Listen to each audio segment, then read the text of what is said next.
Vitiligo and psoriasis are chronic skin conditions that affect not only the body but also a person's confidence. Although they are not contagious, proper treatment requires the right approach and consistent care. Today, phototherapy, or light therapy, is one of the treatment options used to help manage these conditions.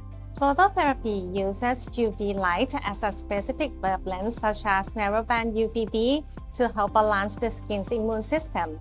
For patients with vitiligo, the light can stimulate pigment-producing cells. For patients with psoriasis, it helps slow down the abnormal production of skin cells, which may reduce redness, thickness, and scaling in some cases. Phototherapy technology is designed to deliver precise energy and target only the affected areas. This helps minimize impact on surrounding skin and allows phototherapy to be combined with other treatments to improve overall results.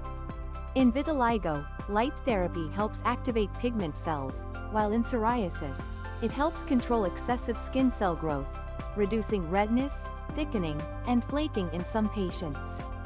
Because this treatment involves light energy, it should always be performed under medical supervision to ensure safety and achieve the best possible outcomes. When technology allows more personalized treatment, managing chronic skin conditions becomes more than symptom control. But it is about restoring confidence and improving the quality of life in a sustainable way.